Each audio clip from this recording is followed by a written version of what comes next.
Good morning. आज हम करेंगे remaining question and answer, water relation, absorption of water and ascent of step. अगर आप लोगों को कोई भी डिफिकल्टी है तो आप लोग जो अपना लिंक है व्हाट्सएप का या व्हाट्सएप ग्रुप उस पर डाल सकते हैं। तो सबसे पहले पूछते हैं, क्वेश्चन है कि where will you find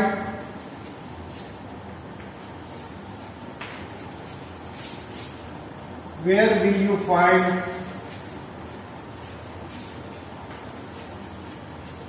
Casparian strips?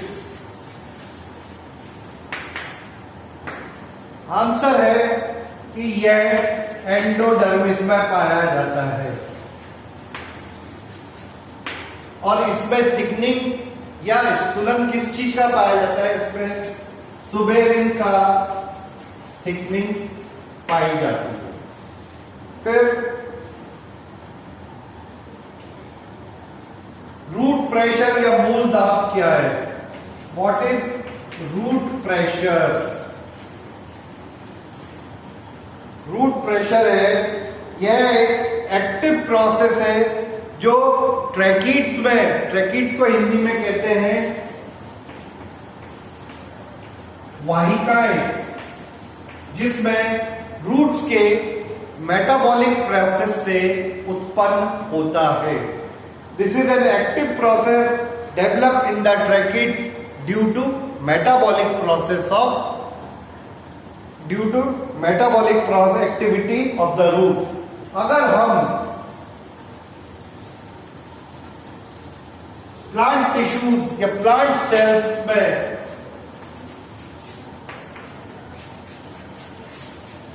Metabolic inhibitors का प्रयोग करें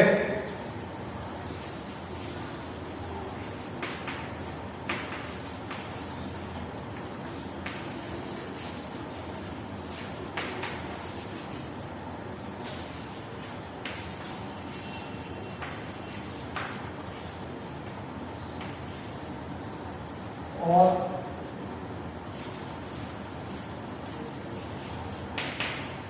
मेटाबॉलिक इनहिबिटर्स का प्रयोग करें तो क्या होगा? मेटाबॉलिक इनहिबिटर्स के प्रयोग करने से जितने भी सक्रिय क्रियाएं हैं, एक्टिव प्रोसेसेस है,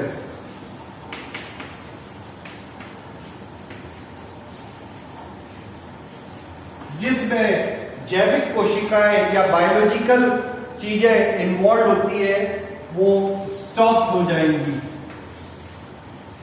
क्यों हो जाएंगी? क्योंकि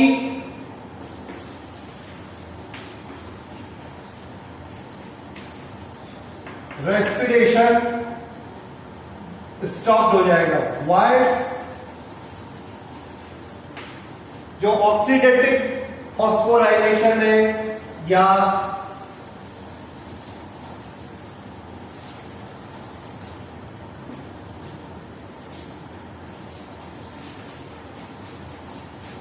साइनाइड सेंसिटिव रेस्पिरेशन है, जिसमें एटीपी का निकास होता है, एटीपी का उत्पादन होता है, वह स्टॉप हो जाएगा, जिसकी वजह से active absorption and active transport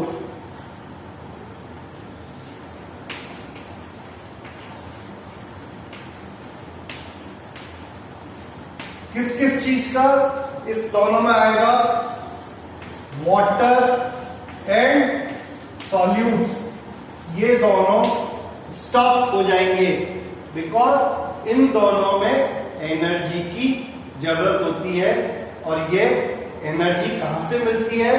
यह रेस्पिरेशन से मिलती है। ये दोनों प्रोसेसेस जो हैं against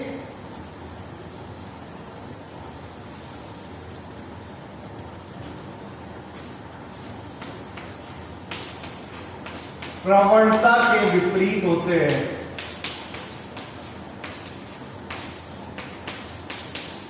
It is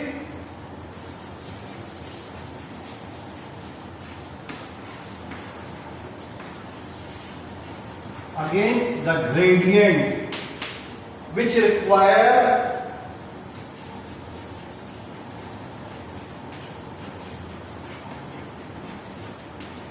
energy. Next question है, what is the main point of Dixon-Joly theory?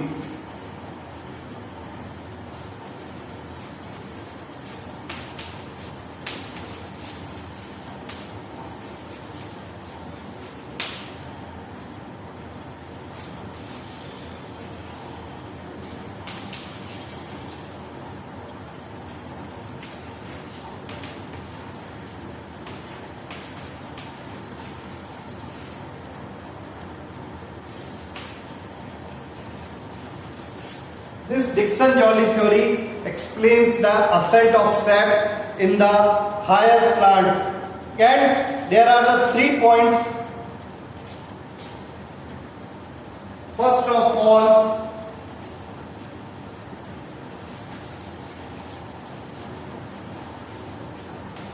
cohesion force.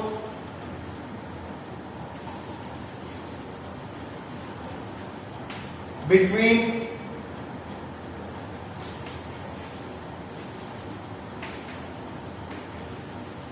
water molecules, then continuity of water column,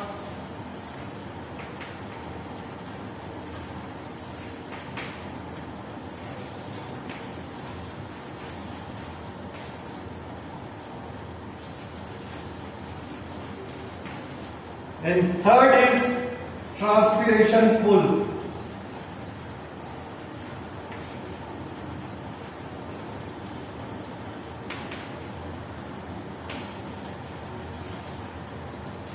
Third is transpiration pull.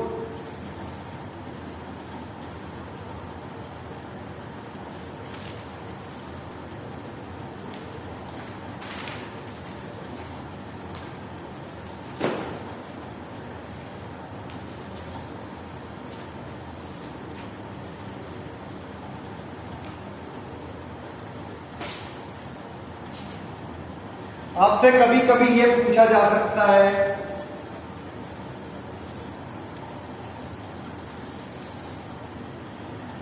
What is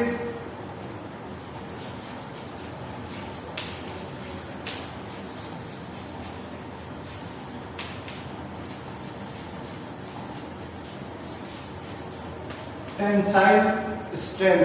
तो tensile strength ये है कि किसी भी material या किसी भी ऑब्जेक्ट की एबिलिटी होती है कि जब उसको ऊपर की तरफ खींचा जाए या स्ट्रेच किया जाए तो विदाउट ब्रेकिंग वो ऊपर की ओर खिंच जाता है.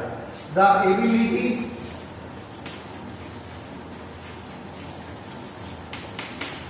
ऑफ मटेरियल और object is to be stretched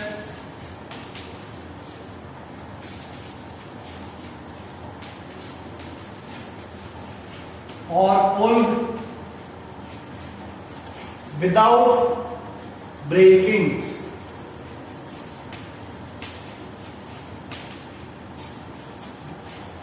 ये अपने कहाँ आता है शब्द टेंसाइल स्ट्रेंथ? यह अपन जब डिक्सन जॉली थ्योरी पढ़ते हैं, रसारोहण के सिद्धांत पढ़ते हैं, तो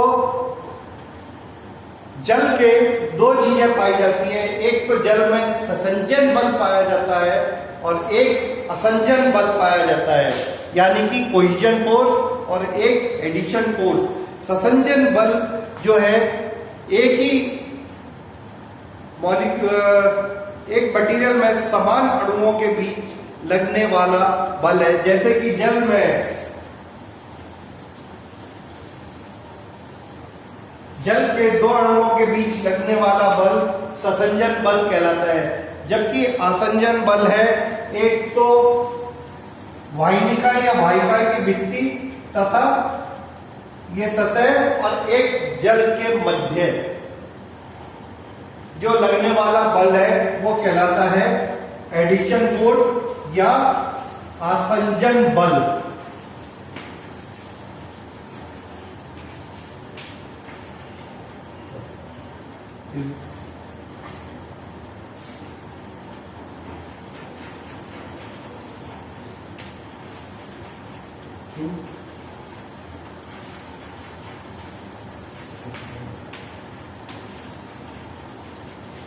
यानी कि इसकी वजह से ससंजन और आसंजन बल की वजह से ट्रांसपिरेशन पुल थ्योरी या डिक्सन जॉली थ्योरी में वाटर का एक निरंतर स्तंभ बना रहता है।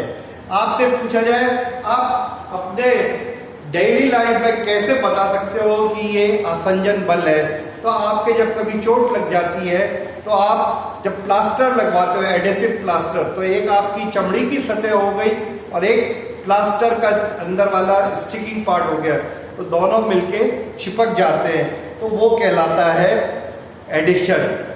Thank you.